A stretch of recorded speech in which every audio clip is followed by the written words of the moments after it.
शंकरन पिल्लई बारमध्ये पीत बसलेला असायचा आणि रोज तो कामावर उशिरा पोहोचायचा. बॉस भयंकर चिडला होता. तुला कामावरून काढलंय. या येत्या वर्षात मला आशा आहे की तुमच्यापैकी प्रत्येक जण या एका मूलभूत पैलूकडे लक्ष द्याल की तुम्ही मी कसा असेन याबाबत जागरूकपणे निर्णय घेऊ शकाल. एक मनुष्य म्हणून या पृथ्वीवर तुम्ही एकमेव आहात ज्यांच्यामध्ये असं करण्याची क्षमता आहे. चला हे घडवून आणूया. तर सद्गुरू,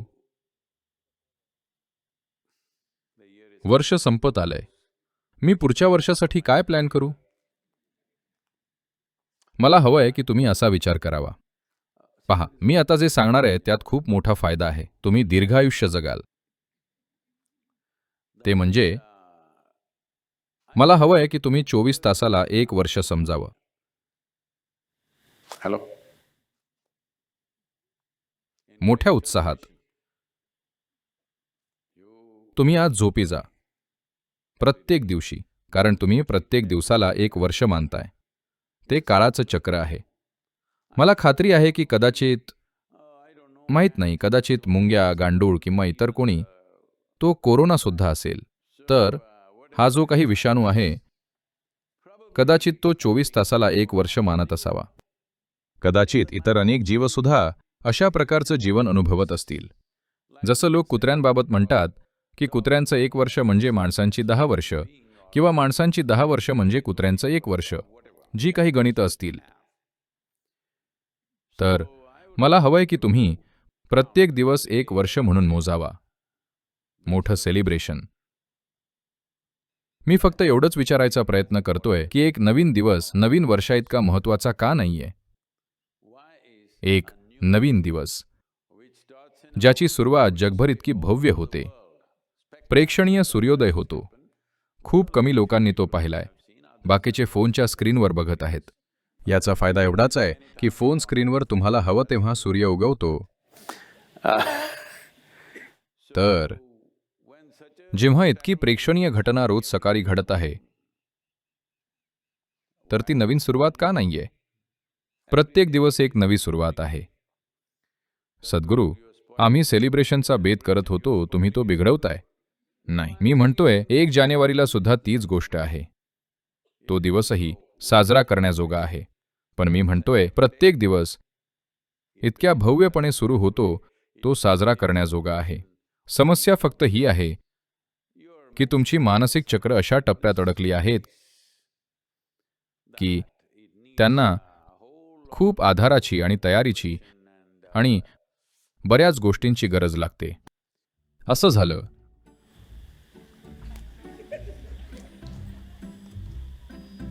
शंकरन पिल्लईनं असाच एक सत्संग अटेंड केला आणि त्यानं ते मनावर घेतलं. आणि रोज संध्याकाळी तो बारमध्ये पीत बसायचा आणि रोज कामावर उशिरा पोहोचायचा. आणि बॉस त्याला कामावरून काढणारच होता. त्याचा संयम संपला होता. त्यानं बऱ्याच वेळा सांगितलं तरी तो नेहमी 1-1.5 तास उशिरा यायचा. आणि मग त्याचा एक मित्र होता जो त्याचा बारमधला सहकारी होता. अर्थात एखादी गोष्ट तुम्ही इतकी नियमितपणे केल्यावर तो तुमचा सहकारी बनतो, नाहीतर तो नुसताच सोबती असू शकतो. तर तो मात्र अगदी वेळेवर ऑफिसला जायचा. शंकरन पिल्लईनं त्याला विचारलं, तू हे कसं जमवतोस? आपण दोघं एकाच वेळी घरी जातो, दोघंही अगदी तेवढीच पितो, पण तू नेहमी ऑफिसमध्ये वेळेवर असतोस. तर मित्र म्हणाला, हे बघ, मी काय करतो तर आपण साधारण 12 वाजता घरी जातो. मी लगेच झोपतो. पहाटे 2 वाजता उठून विस्कीचा अजून एक शॉट घेतो, झोपतो. 4 वाजता उठतो आणि विस्कीचे अजून 2 शॉट घेतो. आणि मग 8 वाजता उठतो आणि 9 वाजता मी ऑफिसमध्ये असतो. शंकरन पिल्लईनं विचार केला की मी पण ट्राय करतो. तो गेला आणि तसंच करून पाहिलं. आणि नवल म्हणजे तो 8:30ला उठला आणि घाईघाईनं ऑफिसला गेला. 9:30च्या थोडं आधी पोहोचला. बॉस भयंकर चिडलेला होता. तो म्हणाला, बास झालं, संपलं आता, तुला काढून टाकलंय. तो म्हणाला, का? रोज मी 1-1.5 तास उशिरा येत होतो. आज फक्त 27 मिनिटं उशिरा आलोय. 27 मिनिटं म्हणजे काय? सोमवार, मंगळवार आणि बुधवार कुठे होतास तू?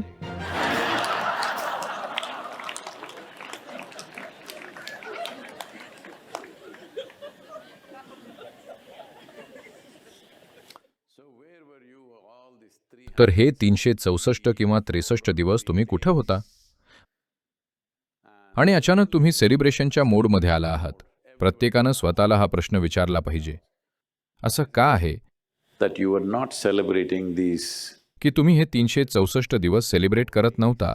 फक्त एक दिवस तुम्ही सेलिब्रेट करण्याचा प्रयत्न करताय. मी असं म्हणत नाहीये की या वर्षभरात तुम्ही कधीच आनंदी नव्हता, मजेत नव्हता. पण मी म्हणतोय हे अत्यंत महत्त्वाचं आहे, कारण जीवनाचं स्वरूप असं आहे की ते निघून चाललंय. हाच नवीन वर्षाचा अर्थ आहे. म्हणजे ते तुमच्यासाठी थांबत नाहीये. मग तुम्ही घरात किंवा ऑफिसमध्ये बंद आहात किंवा तुम्ही गटारात आहात, त्याने फरक पडत नाही. वेळ निघून चाललीये. वेळ निघून चाललीये म्हणजे जीवन निघून चाललंय. तर जेव्हा जीवनाचं स्वरूप असं आहे की वेळ एका न थांबणाऱ्या गिरणीसारखी चालूच आहे, वेळेकडे पाहण्याचा एक वेगळा मार्ग आहे. सर्वात महत्त्वाची गोष्ट म्हणजे माणसानं हे शिकायला हवं की कसं स्थिर राहायचं. मग मी काहीच केलं नाही तर ते उपयोगी ठरेल का?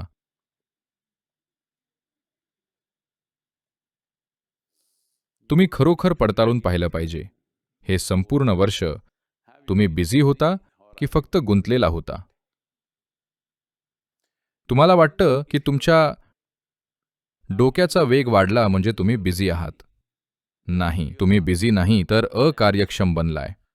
एक जाणीवपूर्वक विचार तयार करण्यासाठी तुम्ही 10,000 विचार निर्माण करताय. ही अकार्यक्षमता आहे.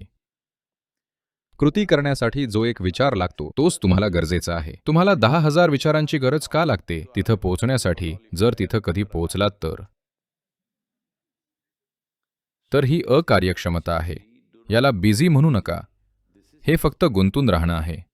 गुंतून राहणं ही आता एक जागतिक घटना बनली आहे. कारण लोकांना माहीत नाहीये की कसं बसायचं, श्वास कसा घ्यायचा, स्वतःला कसं ठेवायचं. कारण शिक्षण व्यवस्थेत कुठेही हे नाहीये. त्यांनी तुम्हाला सांगितलं जर तुम्ही प्रोटीन, विटॅमिन वगैरे खाल्लं तर तुम्ही ठीक असाल, सगळं ठीक असेल. अर्थातच तुम्ही जिवंत राहाल. पण जर तुम्हाला मानव असण्याची क्षमता जाणून घ्यायची आहे, जर तुम्हाला तुमची माणुसकी उलगडायची आहे, जर तुम्हाला तुमची बुद्धिमत्ता उलगडायची आहे, तुम्हाला अशी एक मोकळी लागेल जिथं बाहेरचं खरोखर आत येत नाही. तुमच्या आत अशी एक जागा गरजेची आहे जिथं फक्त हेच तिथं आहे. जग तुमच्या भोवती आहे. खरं तर जग तुमच्या भोवतीच आहे. ते तुमच्या आत नाहीये. पण बहुतेक मानवांसाठी ते आतच आहे. त्यांनी डोळे बंद केले तर ते त्यांना आतून वेडं करेल. हे असं आहे कारण काहीच केलं गेलं नाहीये, काहीच काम केलं गेलं नाहीये या अद्भुत यंत्रावर. पृथ्वीवरचं सर्वात प्रगत तंत्रज्ञान हे आहे, यावर काहीच केलं गेलं नाहीये. अगदी याचे खटके शोधण्यासाठी देखील, किंवा आता कीबोर्ड पण म्हणू शकत नाही, टच स्क्रीन. कोणती गोष्ट काय करते, कसं तरी घडत आहे. तर आपल्या सोयीसाठी जग बदलण्याच्या नादात आपण अशा एका टप्प्यापर्यंत आलोय जिथे आपण आपल्या अस्तित्वाचा स्रोतच नष्ट करत आहोत. हे आत्ता सध्या लोकांना वाटतंय त्यापेक्षाही खूप जास्त भयानक आहे. आपण त्यात थेट सहभाग असू किंवा कदाचित थेट सहभागी नसू, पण प्रत्येक गोष्टीसाठी आपण 100% जबाबदार आहोत, जी प्रत्येक मानव या जगात करतोय. आणि जे काही घडतंय आणि घडत नाहीये, कारण जागरूकतेचा हाच अर्थ आहे, मानव असण्याचा हाच अर्थ आहे, कारण इतर प्रत्येक प्राणी मात्र अशा प्रकारे बनला आहे की तो काय आहे ते अगोदरच ठरलेलं आहे. या पृथ्वीवरचं अगोदरपासून न ठरवलेलं एकमेव जीवन हे मानवाचं आहे. आणि यामुळेच खूप सारे मानव त्रासलेले आहेत. त्यांना ठराविकपणा आवडेल म्हणूनच ते स्वतःला जोडून घेतात एखाद्या तत्वज्ञानाशी, विचारधारेशी, धर्माशी, विश्वास प्रणालीशी, कारण ते स्वतःला एका ठराविक व्याख्येत बसवण्याचा प्रयत्न करत आहेत. पण मानव असण्याचं सर्वात मोठं सौंदर्य हे आहे की या जीवनाला व्याख्या नाहीये. याला व्याख्या नाहीये म्हणजे ते मुक्त आहे, हाच त्याचा अर्थ आहे. पण स्वातंत्र्य भीतीदायक गोष्ट आहे. तुम्हाला 4 भिंतींमध्ये राहायला आवडेल कारण स्वातंत्र्य भीतीदायक वाटतं. पण तुम्ही नकळतपणे नेहमी त्यासाठीच धडपडत असता. जेव्हा ते येतं तेव्हा घाबरता. हे असं काही आहे ज्याकडे लक्ष दिलं गेलं पाहिजे. या येत्या वर्षात मला आशा आहे की तुमच्यापैकी प्रत्येकजण या मूलभूत पैलूला संबोधित कराल की तुम्ही मुक्त होण्यासाठी, स्वतंत्र होण्यासाठी जगताय का तुम्ही जीवनात फक्त अधिकाधिक बंधनं निर्माण करण्यासाठी जगताय. तर अशा वेळी किंवा बघायला गेलं तर कोणत्याही वेळी एक बुद्धिमान मनुष्य प्रत्येक परिस्थितीचा वापर करेल स्वतःच्या प्रगतीसाठी. एक मूर्ख मनुष्य प्रत्येक परिस्थिती स्वतःच्या विरोधात वापरेल आणि आजूबाजूच्या प्रत्येकाला आणि स्वतःला त्रास करून घेईल. जीवनात एवढंच आहे की तुमचे मेंदू जीवनासाठी काम करत आहेत की जीवनाच्या विरोधात. तर तुम्ही जर वर्षभर मूर्खपणानं जगलात आणि अचानक उद्या सकाळी एक संकल्प घेऊन जागे झालात तर नाही. एखाद्याला त्यासाठी प्रयत्न करावे लागतात. पण त्याच वेळी एखादी व्यक्ती स्वतः ठरवू शकते. जर तुम्ही या दिशेने जात असाल तर तुम्ही निर्णय घेऊ शकता आणि वळून या दिशेने जाऊ शकता. तुमच्यात असं करण्याची क्षमता आहे. मी तुम्हाला सांगतोय, एक मनुष्य म्हणून तुम्ही या पृथ्वीवर एकमेव असे आहात की ज्यांच्यात हे करण्याची क्षमता आहे. इतर सर्व प्राणी आधीच अस्तित्वात असलेल्या व्याख्यांच्या नियंत्रणानुसार चालतात. ते फक्त तेवढंच करू शकतात ज्यासाठी त्यांना प्रोग्रॅम केलं गेलंय. हे एकमेव आहे जे मोठ्या प्रमाणात अनप्रोग्रॅम्ड आहे. म्हणून तुम्ही ठरवू शकता, जाणीवपूर्वक निर्णय घेऊ शकता की मी कसा असेन याचा. हे काही किरकोळ सौभाग्य नाहीये. हे सर्वोच्च सौभाग्य आणि स्वातंत्र्य आहे जे या पृथ्वीवरच्या जीवनावर सोपवलं गेलंय. चला हे घडवून आणूया.